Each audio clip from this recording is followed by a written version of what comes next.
tocaba en la programación de esta semana, que es el hipertensivo y antiarrítmico. Antiarrítmico no lo vamos a tocar en la clase, pero está ya una mirada si quieren. Pero sí les puedo decir, verdad, no hay ninguna pregunta que voy a tomar el antiarrítmico. Es un tema que no es accesible para ustedes. ¿Sí? Pero también les he alcanzado un Word sobre las nuevas guías, digamos, en el protocolo que hay de manejo. Atiénganme, por favor. Las nuevas guías del manejo, del diagnóstico y del manejo de la hipertensión arterial del año 2025, o sea, reciéncito del año pasado. Y se los he pasado para que ustedes, aparte que se actualicen, porque es una información nueva, para que ustedes vayan pensando respecto al comentario que les estoy haciendo precisamente sobre esto de lo complejo que podríamos decir en información científica, ¿no? Hay mucha, a veces, mucho entusiasmo con los nuevos reportes, los nuevos protocolos que publican, y nosotros inmediatamente recurrimos y cumplimos a qué puntillas, como se dice, todo lo que dice la novedad. Pero no se olviden, jóvenes, que nosotros antes que cumplir este tipo de costumbres, debemos de reflexionar muchísimo.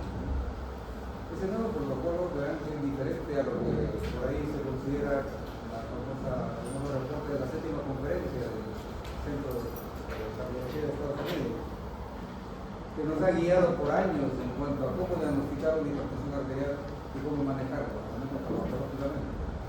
y hay cambios notorios, ¿no? Si nosotros nos atenemos a lo que dice este último reporte del 2025, vamos a concluir que cuando menos, si no ya en este momento, dentro de poco, todo el mundo vamos a ser hipertensos y todo el mundo vamos a recibir medicamentos antihipertensivos. Antes de ese tipo de reporte, se consideraba que la presión sistólica máxima, presión arterial sistólica, tendría que ser siempre menor de 160 milímetros de mercurio,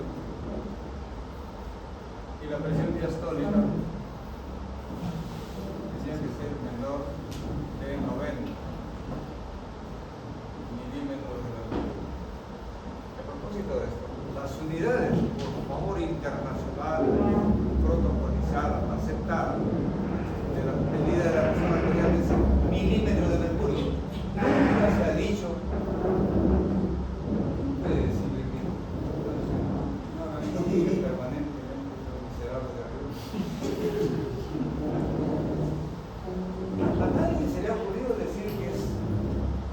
Decímetro de mercurio, centímetro de mercurio, metro de mercurio, por favor, las unidades son milímetros de mercurio. Entonces, cuando alguien por ahí de estos desubicados que siempre existen, dice, ¿cuándo tengo la presión arterial? 12, 8. ¿Qué diablos están diciendo ahí? 12 milímetros de mercurio sistólica y 8 milímetros de mercurio de la diastólica. Tendríamos que interpretarlo así. Pero se presta al error. Tendría que decir literalmente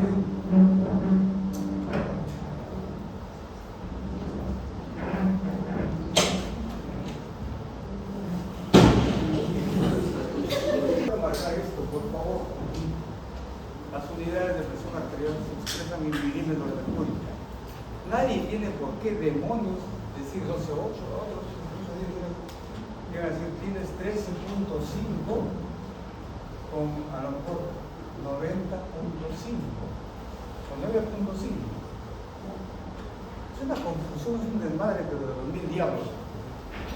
No cometan ese error ustedes, por favor. La presión arterial se mide en milímetros de mercurio. Podría ser que un paciente tenga a lo mejor 155 milímetros de mercurio en la sistólica, o a lo mejor 142, y eso hay que notarlo. ¿Por qué tenemos que comernos los decimales? Los decimales de las unidades. Quiero enfatizar esto porque es una barbaridad lo que ocurre en verdad en el mundo cotidiano, ¿sí? Entonces, reitero, las unidades son milímetros de mercurio, jóvenes, por favor. Como si fuera irracional, pues, por ejemplo, que me preguntaron, ¿cuánto pesa usted, doctor? Digo, peso 65.000 gramos. Así tendría que pesar.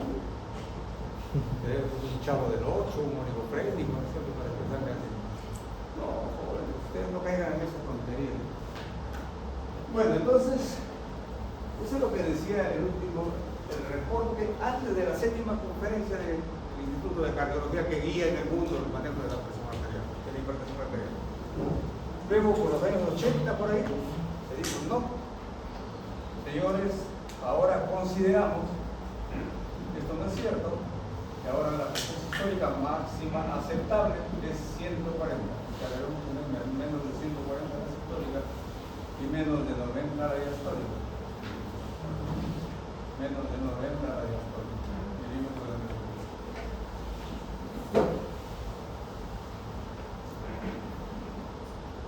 Pero van a ver ustedes que el reporte de 2025, ¿qué valores están considerando? Que la presión sistólica debe ser ahora considerada normal siempre y cuando sea menor de 130 milímetros de mercurio. La presión diastólica sí no se ha modificado. Miren ustedes, de 160 bajamos a 140.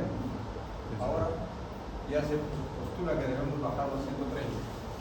Por lo tanto, dentro de este protocolo ya soy hipertenso. Yo tengo 137, 135 cotidianamente. O sea, yo tengo que comenzar a tratarme como hipertenso. Entonces cabe hacernos una gran pregunta. ¿Será cierto esto? ¿Será correcto? ¿No habrá algo de por medio? Porque ¿a quién me interesa que yo me tenga que medicar ahora, a partir de ahora? A la industria de los medicamentos. Y eso sabemos que desde hace tiempo está contaminando, está prostituyendo el ejercicio de la medicina en el mundo. Y por desgracia, toma como intermediarios a supuestas autoridades médicas. Porque los protocolos lo hacen autoridades en el campo médico a que nos tengamos que referir. Pero esas autoridades, muchas de ellas, si no todos, están corrompidos por la industria farmacéutica. Promocionan resultados, propuestas que supuestamente son muy científicas y no tanto así. Entonces cabe, en verdad, que nosotros nos pongamos a dudar. Obviamente hay que esperar con paciencia que si esto se confirma o no se confirma, pero yo pongo esto en duda sinceramente. Yo no soy un guía, digamos, como para que de inmediato me hagan caso, sino les traigo mi preocupación como médico que anda muy metido en el mundo de los medicamentos y muy preocupado para que no todos seamos miembros de la manada que hace caso de frente, apenas dicen, no, ahora actúa así, como borregos, a cumplir esa recomendación. Por favor, tómenlo así. Revisen ahí incluso, ya no se recomienda, por ejemplo, seguir lo que decía en la 7ª conferencia para el diagnóstico de hipertensión arterial, como les voy a mencionar, sino mejor a todo el mundo hay que ponerle el famoso mapa, monitoreo ambulatorio de la presión arterial. Eso, adjuntarle a un paciente un equipo que tiene que controlar su presión arterial las 24 horas al día, o sea, tiene que usarlo en su casa y esperar a que se haga un registro y de acuerdo a eso se debe hacer el diagnóstico de hipertensión arterial. Todos tienen acceso al mapa. Bueno, entonces eso les doy como introducción del tema. Es una preocupación legítima la que les estoy transmitiendo. ¿Sí? ¿Qué tanto estamos siendo obligados a adquirir nuevos patrones de evaluación de la presión arterial, de la hipertensión arterial y obviamente también nuevos tratamientos? Por ahí también se está sugiriendo en ese reporte del 2025 que ya parece que lo mejor sería dar tratamiento farmacológico múltiple. Otra cosa curiosa, ya no es suficiente, ya no sería suficiente un medicamento antihipertensivo, sino por lo menos dos.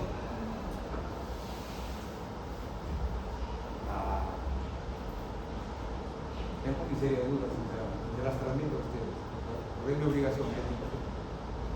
Muy bien, entonces, el problema de la hipertensión arterial es un problema vigente, tremendamente vigente en el mundo de la medicina. Por eso que he tomado este punto como obligado a conversarlo con detalle, como ustedes hoy día. ¿Sí?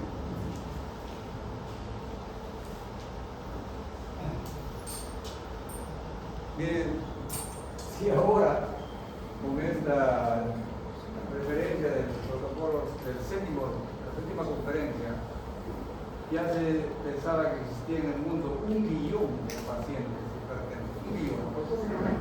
¿Qué idea tienen del término billón? Cantidad matemática. ¿Qué es el billón? ¿Cuándo hablamos de un billón? 100 mil millones. 100 mil millones.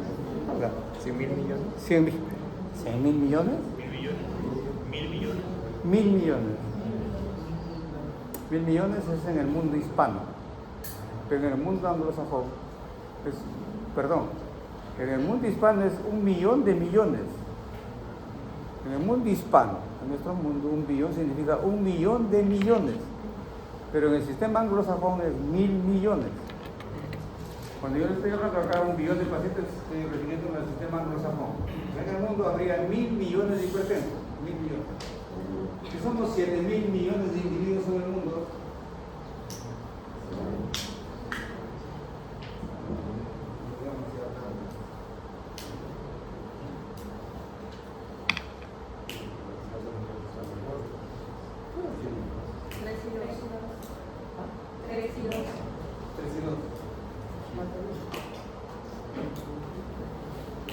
entonces hablamos de 1 billón, 1000 millones de pacientes hipertensos en el mundo. De 7000 millones somos 1 millón que está hipertenso. Es una tremenda cantidad en el mundo. En Estados Unidos, en el año 2003, se consideraba que existían 50 millones de pacientes, más que la población de Perú juntos ahora. El costo es altísimo. Por ejemplo, parece en España, en Estados Unidos se invirtió 50 billones de dólares. 50 millones de dólares. En nuestro país, la prevalencia es 23,7% en el 2006. O sea, más del 20% ya saben que es problema de salud pública, ¿no es cierto? Un problema serio de hipertensión arterial. Y lo más trágico está en el caso último. La adherencia al tratamiento, el hecho de que tanto los pacientes cumplen el tratamiento que le da el médico, no llega a más que a 30%. O sea, el 70% lo abandonan. ¿Por qué creen que lo abandonan? Porque ese es sintomático. ¿Por qué? Ese es sintomático. No te escucho. Porque ese es sintomático. Exactamente, sí. Por favor. Lo que dice su compañero, y te felicito que tengas esa información, es algo que parece que no logra entenderse en la actualidad. Y peor que hay profesionales de salud, y peor que los entes de farmacología, peor que sean de acá, que tienen una tremenda confusión. A alguien se le ocurrió, por ahí, por error inocente supongo, que cuando encontró que una paciente o un paciente llegaba a decir, doctor, tengo taquicardia, me duele la cabeza, tengo sofocación, bochornos, tengo angustia, palpitaciones, tengo que me evalúe, le toma la presión arterial y le encuentran la presión arterial alta. Evidentemente le encuentran alta. Entonces, el médico con un simplismo extraordinario dice, estos síntomas, dolor de cabeza, sofocación, bochorno, zumbido de oído, mareo, visión de lucecita, taquicardia, corresponden a su presión arterial que está a 145, a lo mejor con 95 milímetros de mercurio. Obvio, entonces, esta presión elevada está provocando esa diversidad de síntomas que tenemos. Y por lo tanto se define hipertensión arterial. Es presión elevada más estos síntomas. Ese es el error garrafal que existía en la medicina hasta hace poco. Se sabe más bien, confirmado científicamente, de que la hipertensión arterial, como dice su compañero, es asintomática.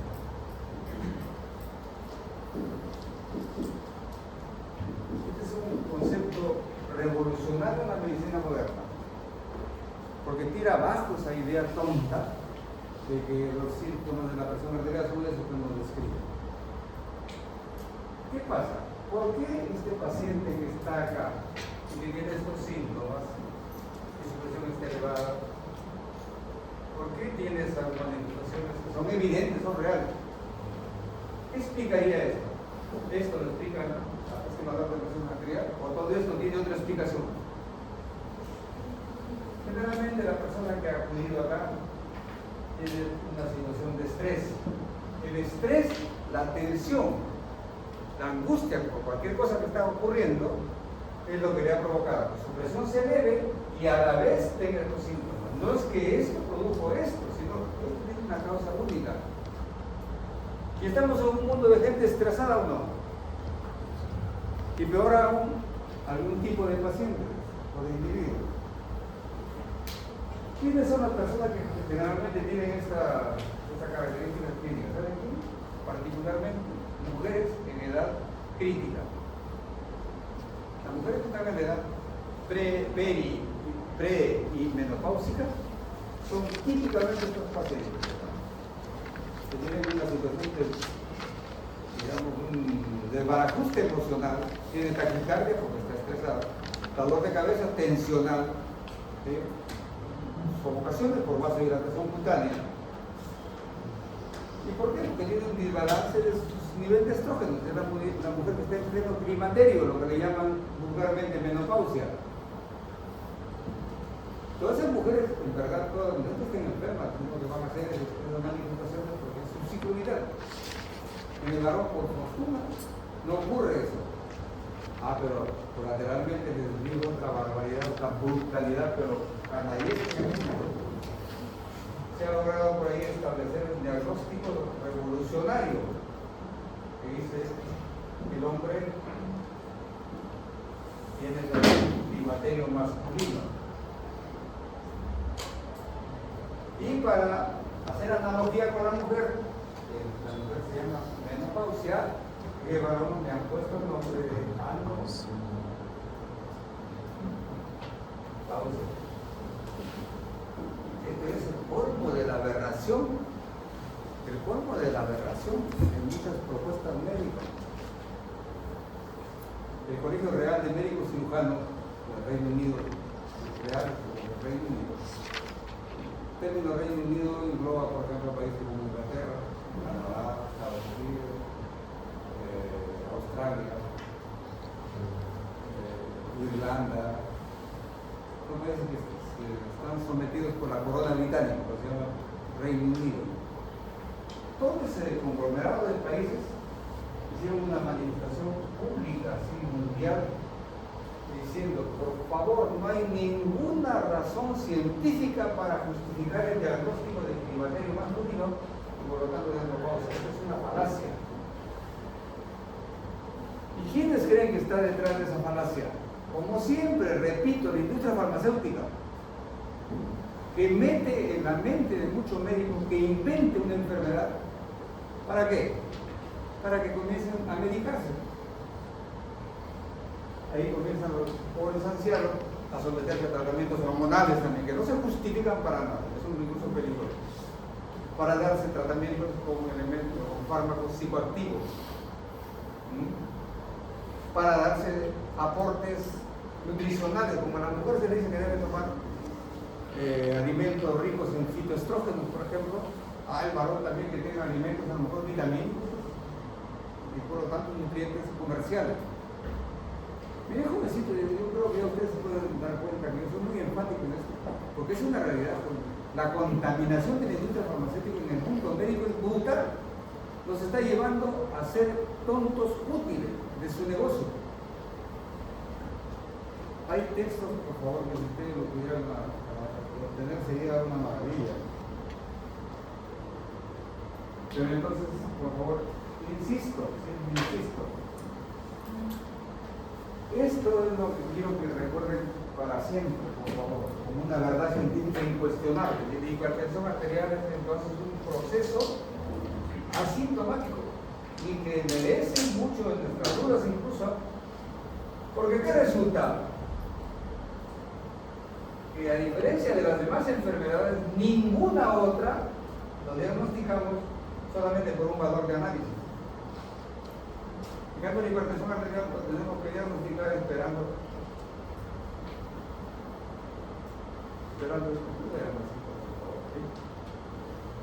esperando qué valor de presión arterial tiene. Y no solamente eso, sino que esperar que los expertos nos digan, por si acaso, pobrecito, ahorita ya no se habla de presión arterial cuando tenga 160, ahora 140. Dentro de poco tiempo, por si acaso ya no es presión arterial alta, hipertensión 140, sino 130, como dice la unidad. Y ahí, dentro de una década van a ser que 120, 120 a lo mejor va a ser el valor máximo. Hasta los niños van a comenzar a catalogarse como hipertensos. Por favor, estoy enfatizando muchísimo esto porque a mí sí me irrita que tengamos que estar a veces sometiéndonos a dictámenes de expertos.